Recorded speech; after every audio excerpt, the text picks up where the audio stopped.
আসসালামু আলাইকুম প্রিয় দর্শক। অন্য মঞ্চের আলোচনায় আমাদের আজকের অতিথি স্বাধীন পশ্চিমবঙ্গ তো বটেই, স্বাধীন ভারতের ইতিহাসে এই দিনটি স্মরণীয় হয়ে থাকবে মমতা বন্দ্যোপাধ্যায়ের সৌজন্যে। দেখুন, ইতিহাস দুই ধরনের মানুষকে স্মরণীয় করে রাখে, একটা হচ্ছে ভালো কাজের জন্য আর একটা খারাপ কাজের জন্য। সাধু সন্ত গুণীজনদের স্মরণীয় করে রাখে ইতিহাস, আবার ইতিহাস লিখে রাখে বড় চোর, বড় ডাকাত, বড় খুনি, বড় খারাপ মানুষদের। এখানে শোভরাজরাও যেমন থাকে, তেমনি থাকে বড় বড় সাধু মুনি ঋষিরা। শুধু প্রথম দল পায় মানুষের সম্মান, আর দ্বিতীয় দল ওই যারা দুষ্কৃতী তারা পায় মানুষের ঘৃণা।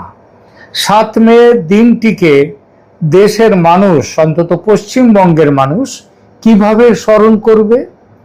দেখুন, সময় কারোর জন্য অপেক্ষা করে না, কিন্তু মাঝে মাঝে সময় এমনভাবে থমকে দাঁড়ায় যেখানে ক্যালেন্ডারের একটা তারিখ হয়ে ওঠে ইতিহাসের পরিহাস।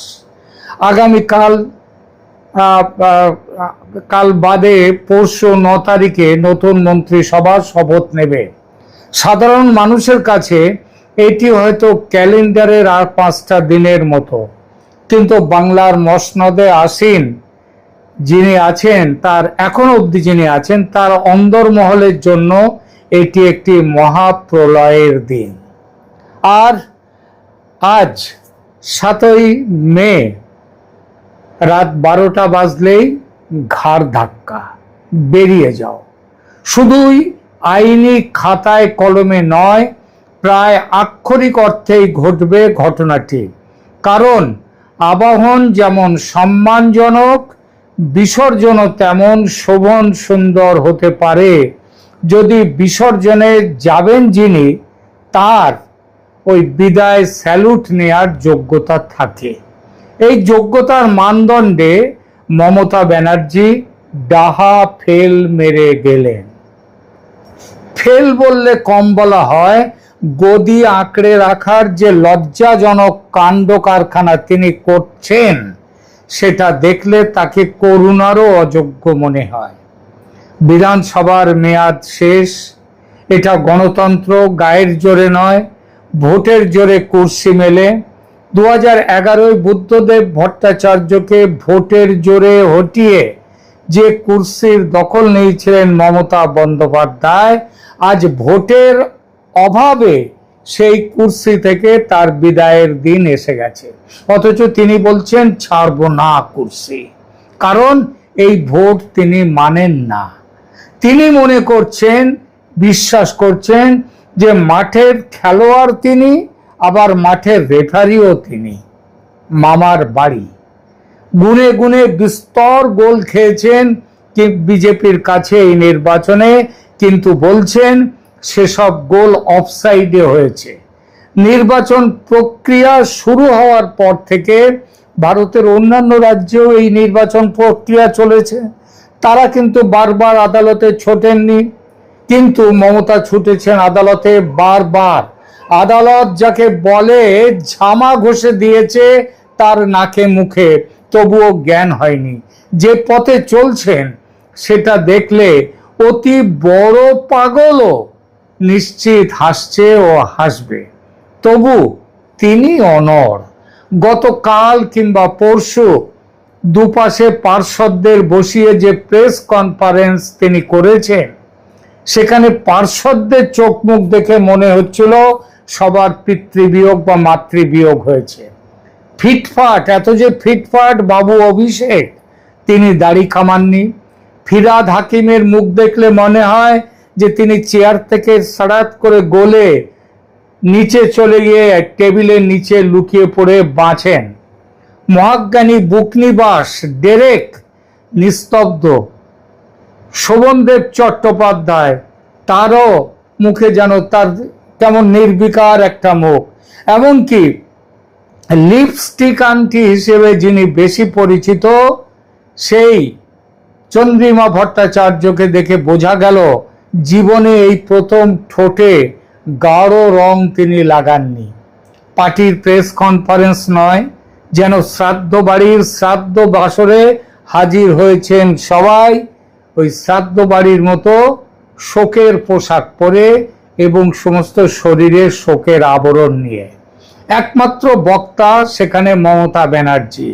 স্টেরয়েডের ডোজ নিয়ে যেমন ভাবে বেঁচে থাকে, হাত পা ছোড়াছুড়ি করে, সেটাই করছেন তিনি। যে কুর্সিকে ঘিরে এত লড়াই, এত তর্জন গর্জন, সেই কুর্সির পায়া এখন নড়বড়ে নয়, বরং অদৃশ্য হতে চলেছে তার কাছে। সঙ্গে উপরি পাওনা ঘাড় ধাক্কা। ক্ষমতার লোভে অন্ধ হয়ে গেলে, বিচার বুদ্ধি হারিয়ে ফেললে ফেয়ারওয়েল কখনো গ্রেসফুল হয় না, যেটা হয়েছিল কিন্তু বুদ্ধদেব ভট্টাচার্যের। তিনি এখনো তাকে মানুষ ভদ্রলোক বলে মনে করেন, কিন্তু মমতাকে এরপর অন্তত আর কেউ ভদ্রলোক ভদ্র বলবেন সেটা নিয়ে সন্দেহ আছে। যেটা হয়, সাদা বাংলায় ঘাড় ধাক্কা খাবেন, আর সেই লজ্জাজনক নিয়তি আজকেরই রাতে মমতার শিয়রে দাঁড়িয়ে আছে। রাজনীতিতে একটা সম্মানজনক প্রস্থানের পথ থাকে।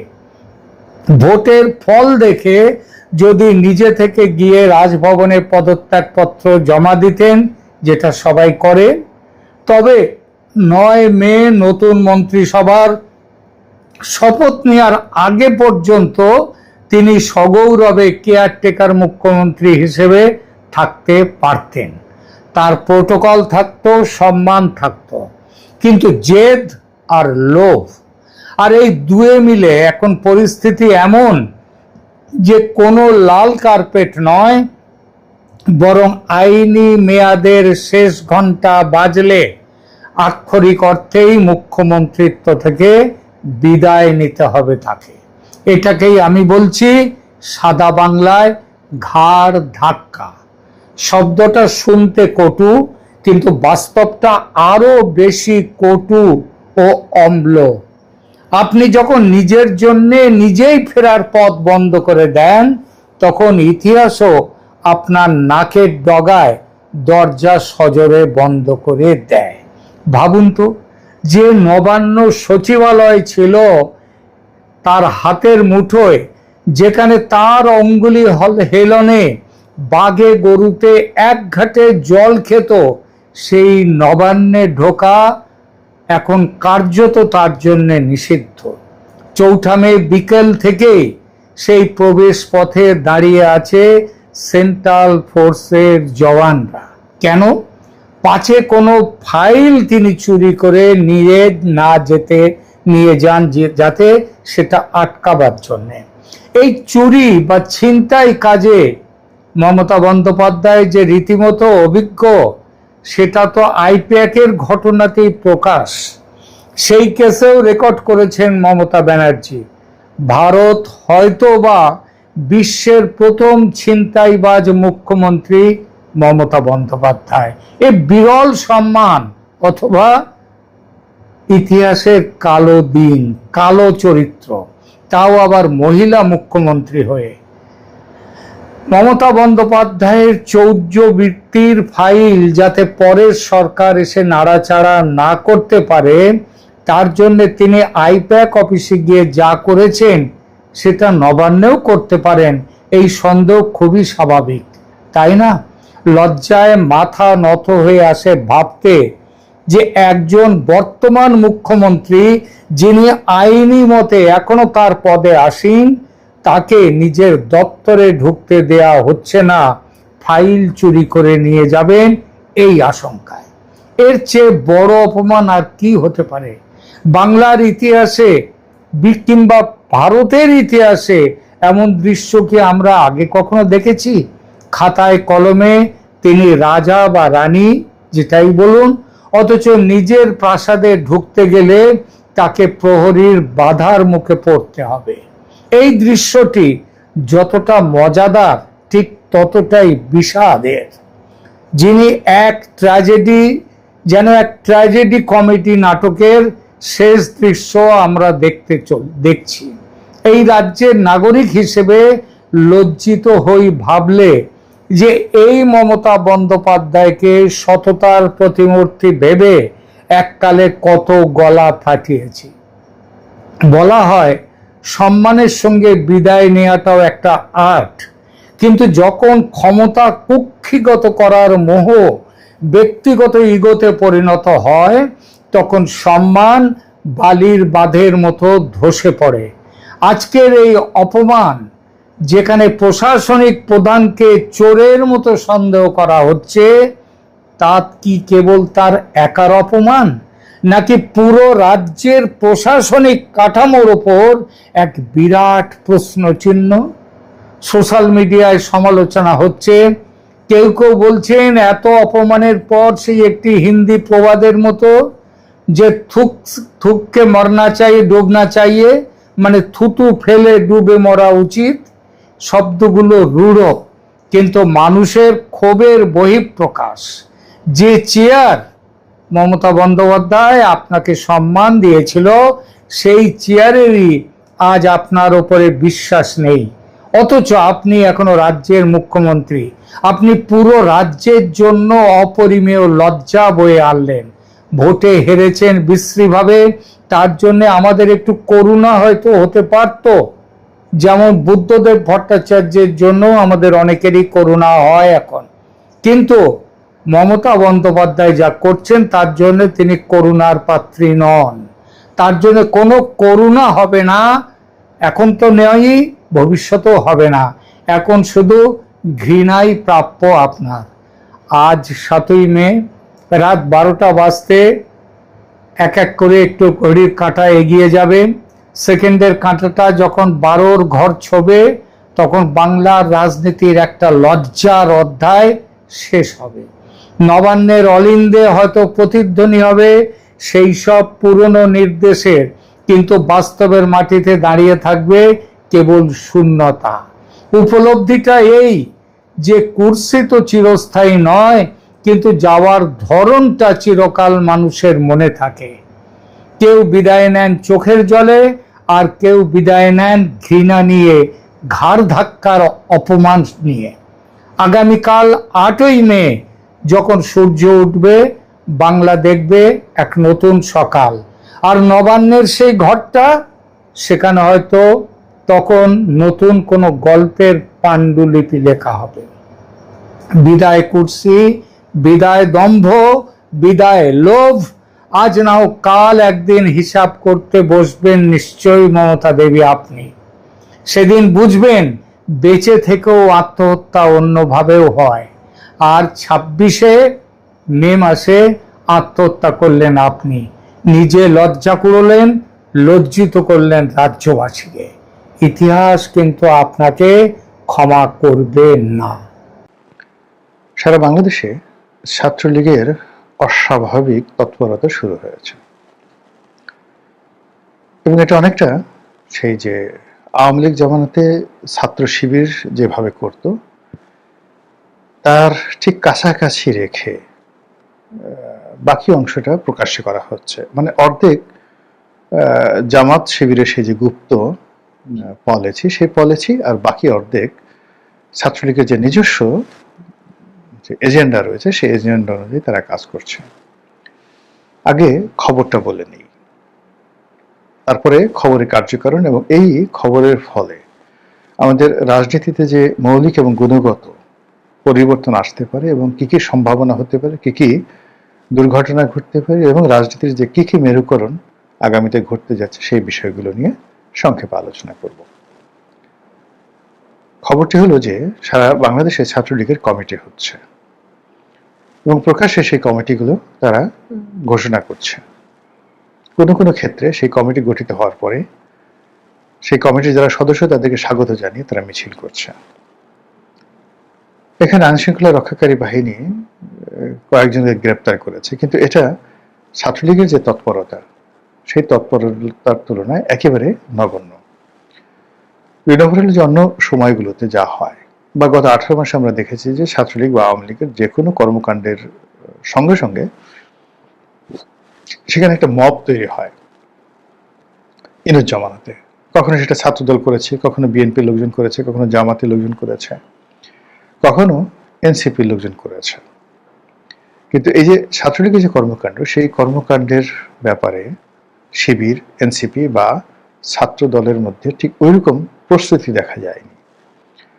অন্যদিকে ছাত্রলীগ এই যে কমিটি তারা করে যাচ্ছে, সেই কমিটি করার পর সেগুলো প্রচার এবং প্রচারণার জন্য তারা ইন্টারনেটের প্রোটোকলে প্রকাশ্যে মিটিং করছে, কথাবার্তা বলছে, এবং সেই একই কথার ধারাবাহিকতা ছাত্রলীগ, যুবলীগ, আওয়ামী লীগ। আওয়ামী লীগের এই বাংলাদেশে যারা আছে এই মুহূর্তে, তারাও এই নিয়মিত এই ধরনের ওয়েব মিটিংগুলোতে অংশগ্রহণ করছে। অনেকে পালিয়ে আছেন, অনেকে স্থানচ্যুত, কিন্তু তারা প্রকাশ্যে যে কথাগুলো বলছে তা দেশবাসী দেখছে। তো নতুন সরকারের যে এই সময়, মাত্র 2 মাসের মাথায় ছাত্রলীগের এই যে তৎপরতা এবং ছাত্রলীগের হাত ধরে আওয়ামী লীগের অন্যান্য সংগঠন তাদের যে অগ্রযাত্রা, এগিয়ে যাওয়ার যে একটা প্রত্যয়, এটি আমি মনে করি আমাদের রাজনীতির যে সামনের দিনগুলো যে সমীকরণ, সেই সমীকরণ মারাত্মকভাবে বদলে দেবে। আওয়ামী লীগকে যত সহজ মনে করা হয়েছিল বা ছাত্রলীগকে যত সহজে দমন করার কথা চিন্তা করা হয়েছিল, বা যেভাবে মানুষজনের মধ্যে একটা বিশ্বাস, আস্থা তৈরি হয়েছিল যে এরা কিয়ামত পর্যন্ত আর ফিরে আসবে না, এদের অবস্থা মুসলিম লীগের মতো হবে, এরকম যারা আলাপ আলোচনা করেছিলেন, তারা সঙ্গত কারণে বর্তমান ছাত্রলীগের এই তৎপরতা দেখে হতাশ। এখন হঠাৎ করে ছাত্রলীগ বা আওয়ামী লীগ এরকম যে তৎপর হচ্ছে কেন? প্রথমত আপনারা দেখেন যে সরকারের সঙ্গে, অর্থাৎ বিএনপির সঙ্গে জামাতের, বিরোধী দল জামাতের সম্পর্কটা টানাপোড়েন চলছে, এবং এই সম্পর্কটা একটা অসম সম্পর্ক। অসম সম্পর্ক দুই দিকে। যদি আপনি জনগণের সমর্থন, জনপ্রিয়তা এবং সংখ্যা দেখেন, সেই বিচারে জামাতের সঙ্গে আসলে বিএনপির কখনো তুলনা হয় না। বিএনপি সেখানে এক অনন্য উচ্চতায়, অসম। বিএনপি যদি এখানে হাতি হয়, জামাত এখানে বড় জোর একটা ছাগল, এর বেশি নয়। কিন্তু যদি আপনি সাংগঠনিক ক্ষমতা ধরেন, অর্থনৈতিক শৃঙ্খলা ধরেন, ডেডিকেটেড দলের প্রতি যারা ডেডিকেটেড বা যাদের ডেডিকেশন রয়েছে, এই ধরনের লোকজনের আধিক্যের কথা চিন্তা করেন, একটা সংঘবদ্ধ রেজিমেন্টাল ফোর্সের কথা চিন্তা করেন, তাহলে আপনি জামাতকে ধরতে পারেন একটা অতি উচ্চ মার্গের শিকারী বাঘ, রয়্যাল বেঙ্গল টাইগার অথবা আফ্রিকার সিংহ, তা আবার মেয়ে সিংহ নয়, পুরুষ সিংহ। আর অন্যদিকে দেখা গেল যে খুব বিশাল একটা শরীর আছে বিএনপির, কিন্তু নিজেকে রক্ষা করার তার ওরকম কোনো পলিসি নেই। আপনি এটাকে হাতির সঙ্গে তুলনা করতে পারেন। হাতি রাগ হয়ে সে তাণ্ডব করতে পারে, কিন্তু শিকারীর বন্দুক বা কোনো শিকারী প্রাণীর যে আক্রমণ, তার থেকে নিজেকে সে রক্ষা করতে পারে। অথবা ধরেন জেব্রার সবচেয়ে বড় শক্তি হলো তার দুটো পা, প্রচন্ড শক্তিশালী দুটো পা। সে যদি তার কোনো পায়ের নাগালে কাউকে পায় এবং সে কাউকে লাথি দিতে মারতে পারে, সেটা বাঘ হোক, সিংহ হোক, স্পট ডেথ। এবং এই দুর্বলতাটা বাঘ সিংহ জানে। এই জন্য তারা করে কি, পায়ের ওই জায়গাটাতে না, সে ভিতরে এসে রানের এমন একটা জায়গাতে কামড় বসায় যাতে করে সে আর পা চালাতে পারে না। তো সেই দিক থেকে রেজিমেন্টাল ফোর্স, অর্থ, কৌশল, তাদের যে বিদেশি বন্ধু, যেমন ধরুন এখন বিএনপির কোনো বন্ধু নেই বিদেশে। তো ভারত, পাকিস্তান, আমেরিকা, কোনো দেশের সাথেই বিএনপির যে কৌশলগত বন্ধুত্ব, এটা শূন্য, জিরো। কিন্তু জামাতে কি আছে দেখেন, জামাতের সাথে পাকিস্তানের ভালো সম্পর্ক, তুরস্কের ভালো সম্পর্ক, ইরানের ভালো সম্পর্ক, চীনের ভালো সম্পর্ক, এবং এরা টাকা দিয়ে, প্রয়োজনে টাকা দিয়ে, কিংবা ওই যাকে বলা হয় ওদের যে বাইতুল মাল রয়েছে, সেই বাইতুল মালে তারা অর্থ দিয়েও তারা জামাতের সাথে সম্পর্ক রক্ষা করবে। মধ্যপ্রাচ্যের সবগুলো দেশের সঙ্গে তাদের সম্পর্ক ভালো, ইচ অ্যান্ড এভরি কান্ট্রি। আচ্ছা, এই গেল ওদের অবস্থা। আপনি আওয়ামী লীগের অবস্থা চিন্তা করেন। আওয়ামী লীগের সঙ্গে ভারতের কৌশলগত মিত্রতা রয়েছে, মানে ভারত আওয়ামী লীগের জন্য সবকিছু করতে পারে। এরপর তাদের সঙ্গে কৌশলগত সম্পর্ক রয়েছে রাশিয়ার, এবং ব্যক্তিগত পারিবারিক সম্পর্ক রয়েছে মিস্টার ভ্লাদিমির পুতিনের। তাদের সঙ্গে আমেরিকার অসাধারণ এক সম্পর্ক আছে আওয়ামী লীগের। এখন দেখেন, আওয়ামী লীগের হাজার হাজার নেতাকর্মী আমেরিকাতে এবং ইউরোপে আছে, বুক ফুলে ঘুরে বেড়াচ্ছে। সম্পর্ক না থাকলে এটা হতো না। এরপর তাদের সাথে, শেখ হাসিনার সাথে একেবারে পারিবারিক সম্পর্ক বর্তমান কাতারের আমিরের সাথে। তিনি তাকে সন্তানের মতো স্নেহ করেন। এ কারণে তার বাবা শেখ হাসিনার ব্যক্তিগত বন্ধু ছিলেন। এ গেল কাতার। দুবাইয়ের সাথে কিন্তু তার সম্পর্ক খারাপ না। এবং শেষের দিকে, অর্থাৎ শেখ হাসিনার জমানার শেষ 2 বছরে মোহাম্মদ বিন সালমানের সঙ্গে শেখ হাসিনার একটা অত্যন্ত ভালো সম্পর্ক হয়ে গেছিল। এবং সৌদি আরবের যে রাষ্ট্রীয় তেল কোম্পানি আরামকো বাংলাদেশে রিফাইনারি স্থাপন করবে, এবং এই রিফাইনারি থেকে তারা তেল রিফাইন করে এশিয়ার দেশগুলোতে তারা সরবরাহ করবে। এই ধরনের একটা চুক্তিতে তারা প্রায় উপনীত হয়ে গিয়েছিল। তারা ইস্টার্ন রিফাইনারি থেকে শুরু করে অন্যান্য রিফাইনারি আধুনিকরণ এবং নিজেদের রিফাইনারি প্রতিষ্ঠার ব্যাপারে সৌদি আরব একটা বিশাল বিনিয়োগ করতে চেয়েছিল। এটা কতশো বা কত বিলিয়ন বা ট্রিলিয়ন ডলার, এটা আমরা এখন পর্যন্ত জানি না। তো এটা হলো সৌদি আরবের সাথে সম্পর্ক। এবং সৌদি আরব কিন্তু কারোর সাথে সম্পর্ক করলে সেই সম্পর্কটা তারা হোল্ড করে। আরবদের কিন্তু একটা শব্দ আছে, হামিম মধ্যে বিপদের দিনের বন্ধু। এই যেমন ডোনাল্ড ট্রাম্পের সাথে এই মোহাম্মদ বিন সালমানের একটা সম্পর্ক ভালো ছিল, ফলে জো বাইডেন 5 বছর চেষ্টা করেও সেই সম্পর্কটা ভাঙতে পারেনি এবং নিজে সেই সম্পর্কটা তৈরি করতে পারেনি। তো আওয়ামী লীগের সেই সম্পর্কটি আছে। তো এরকম আমি এই কটা রাষ্ট্রের নাম বললাম, অর্থাৎ সৌদি আরব, কাতার, তারপর যাকে বলা হয় রাশিয়া, ভারত। এর বাইরে আরো অনেক দেশের সাথে তার সম্পর্ক থাকতে পারে, এমনকি শেষ দিকে পাকিস্তানের সাথে তাদের কিন্তু সম্পর্ক হয়ে গিয়েছিল। তো সেইগুলো যদি চিন্তা করেন, তাহলে এই যে বর্তমান সরকার, সেই সরকার হলো অনেক বড় বিস্তৃত একটা সরকার। বহু সংখ্যক 35% লোক তাদের সমর্থন আছে, কিন্তু এই লোকগুলোর সাথে একে অপরের সঙ্গে সম্পর্ক নেই। এই দলের মধ্যে একজন সিঙ্গেল লোক নেই যে ডাকলে এই 35% লোক চোখ বুজে তার কথা মতো আসবে এবং তার কথা পালন করবে। যেভাবে শেখ হাসিনার কথা পালন করে, যেভাবে জামাতের লোকজন তার আমিরের কথা পালন করে, এমনকি ডাক্তার মাসুদের কথা যেভাবে পালন করে, বিএনপিতে এরকম একজন ডাক্তার মাসুদ পাবেন না, জামাতের সভাপতি পাবেন না। বিএনপিতে এইভাবে একজন শেখ হাসিনা নাই, একজন জাহাঙ্গীর কবির নানক নাই, একজন আলাউদ্দিন নাসিম নাই, একজন আরো অনেক, এমনকি ওবায়দুল কাদেরও নেই। তো এই অপূর্ণতাগুলো আপনাকে চিন্তা করতে হবে। ঠিক সেই অপূর্ণতার মধ্যে 11 দল, অর্থাৎ বর্তমান যে বিরোধী দল আছে তাদের যে জোট 11 দল, তাদের সঙ্গে সরকারের একটা সম্পর্ক যাচ্ছে, টানাপোড়েন সম্পর্ক যাচ্ছে, এবং এটি কতগুলো ভয়াবহ ইঙ্গিত দিচ্ছে। সেই ইঙ্গিতের প্রেক্ষিতে একেবারে বাংলাদেশের সঙ্গে ভারতের, অর্থাৎ বর্তমান সরকারের সঙ্গে ভারতের যে একেবারে দহরম মহরম সম্পর্ক হয়ে যাওয়ার কথা, সেটা থেমে গেছে। 2 নম্বর হলো যে IMF যেখানে বলেছিল যে তারা একটা নির্বাচিত সরকার আসার সঙ্গে সঙ্গে ঋণ ছাড় করবে, ডক্টর মোহাম্মদ ইউনূসের সরকারকে তারা ঋণ দেবে না। IMF বেঁকে বসেছে, IMF এখন ঋণ দিচ্ছে না, এবং তারা স্বয়ং প্রধানমন্ত্রীর সম্পর্কে আপত্তিকর কথাবার্তা বলছে। IMF, খলিলুর রহমান আমেরিকার লোক, তিনি বারবার আমেরিকা যাচ্ছেন, এই যে চীন সফর করছেন, চীন সফর করে আবার তিনি আমেরিকাতে যাচ্ছেন।